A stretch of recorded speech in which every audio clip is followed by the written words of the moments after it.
Because of us not allowing ourselves to experience and explore our life the way that we wanted, sometimes things feel chaotic.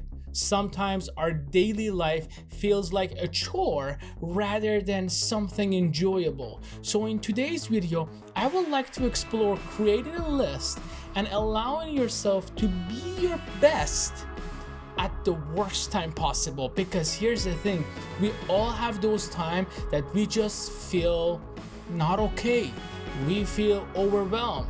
So stay tuned and let's explore this new technique that you can implement in your life to change your life one step at a time.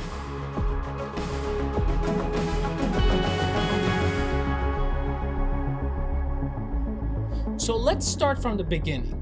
Sometimes life doesn't feel okay, and that's not unnormal.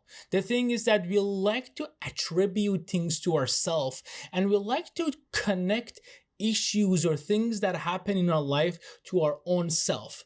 And the goal for that is for us to stop these little attachments that we make in life and recognize that it's okay at times to not be okay. We're not alone. Everybody at some point in their life, or in their days, or in an hour, or in a week, everyone at some point feels out of balance, feels that their life is going chaotic. They don't have time for something, they feel overwhelmed, out of place. That's okay. The thing to remember is that you're not alone. If you go online right here, right now, just open a new tab, new browser, and just search feeling overwhelmed. Millions of results will come up. Why? Because it's something that we all feel. The thing is that we're so much focused in our life into our end goal, into achieving that something that is in the future, that we forget about the journey. We forget about right here, this moment, at this time. What is it that I'm doing? And that's the biggest problem, because something that you want to achieve doesn't exist. The only thing that exists is you right here, right now, driving towards your goal, driving towards your plan or the thing that you want to achieve. And if you don't like this journey, what is it to say that you're gonna like the end result? So here's the thing, we have to make ourselves fall in love with this moment, with this self at this time, not that self in future, but rather with me right here, right now. There's actually a psychological concept behind this, and it's actually a therapeutical model that's called being here, and right now. You know, if you go Google that, there is a lot of information that you can get that is beyond this video that I'm trying to make today. But try to kind of imagine yourself at this moment. Think about it this way. The past is the past. The past is gone. There is no way for you to go back and change it. And I know some of us feel this way because a lot of time, I know personally myself that I did something and I wish that I could just turn back time and go in the past and stop myself from making those choices that I made. But that's not possible. It's not possible. In the same token, going to the future is not possible. I could, based on right here, right now, based on what I'm doing right now, I could assume what my future be like, but assuming things only means that I'm making assumption. And assumptions are not really powerful because assumptions are just assumptions. We don't know if it's going to happen. My goal today is by the end of the day to go shopping. I assume that at the end of the day when I'm done working, I'm going to go shopping. But who's to say if I'm going to go shopping? Maybe something comes up. Maybe my wife calls me. Maybe I get a call from my boss. Maybe I get a call from somebody and I get tied up. I'm not going to make it. So the thing is that we have to remember that the future doesn't either exist. The only thing that is real is this moment. And sometimes we have to remind ourselves of this moment. We have to remind ourselves of the value that this moment can bring upon us. And the moment that we're able to remind ourselves of the value that this moment brings upon us, we can capitalize on it and we can make it to something extraordinary. We can make it into something so far valuable that it's hard for us to imagine anything else. So that's where creating a list becomes handy, because by creating a list, the goal of that list is to make a simple list of the things that we are at this moment.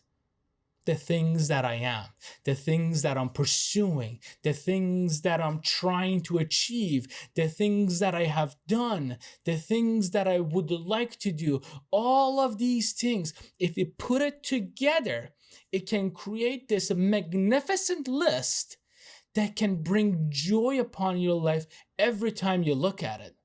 Sometimes it's harder than to say. Sometimes it's not as easy creating that list. But the thing is that that's not important. What's important is for you to take the time that is needed to make that list. For some of us, it can be created in a matter of minutes. For others, in a matter of days. And for some, it might take a week, or it might take a lifelong journey of creating that list, every day adding to it, every day adding to it. But the thing is that at one point, you're going to have this list filled with a couple of things that brings joy to you, brings joy to the journey, and it allows you to remind yourself of the path that you are taking. You know, think about it this way. Let me put it in a simple term. Imagine that you're going for a hike, right? This is your start point, getting out of your car, and this is your end point, coming back to your car. Getting out of your car is not important. Coming back to your car is not either important. It's just the path that you have to go through. This is the start, this is the end. What's beautiful, what's mesmerizing, what's joyful is the journey. From you getting out of your car, hiking all over the mountain, all the way to your car. So it's about reminding yourself that, hey, forget about your car, forget about where you started, forget about where you're planning to end your journey, and enjoy this moment. Be present. Be here. Enjoy the scenery. And sometimes, in order for us to do this, we gotta push ourselves a little bit. We got to remind ourselves so we can enjoy it. Because here's the thing, once you're done, once you're in your car, you can't enjoy it because now you have to drive all the way back home. Because you have something else that you need to worry about. Because you have other plans, because you have things. So the amount of time that you're going to enjoy it is very little. But if you enjoy the journey, then the amount of time that you enjoy is extremely larger. So think about this. Start today. Exercise. This is a quick thing that we're going to do. Start today. Sit down, grab pen and paper, and make sure it's a pen and a paper. Don't put it in your phone because that's not tangible. We need it to be tangible. We need something that we can touch, we can feel, we can see. We could see the little ink on top of that paper. We could see how we felt because we can tell our emotion by the way we're writing. You know, write that list. 1, 2, 3, 4, 5, and go down and down and down. And every day, keep that list right next to you, somewhere close to you. And as you do something that you're proud of, write it down. Write them all down. And then whenever you feel down, whenever you feel sad, you feel overwhelmed, or you feel life is so chaotic that you can't focus, function, pick up that list. Read it to yourself. Try to read it out loud, even if you can. And see how it can transform your life into a life that you always dreamt of, because you already have it. It's just hard for you to see it. And once it's hard for you to see it, you always question yourself. You know? Start it. 1 day, 1 week, 1 month, 1 year, and see where it takes you. The path to emotional happiness and emotional just helping yourself, it's the path for it is not that difficult. The path starts with you. The journey starts with you. The journey starts right here and right now.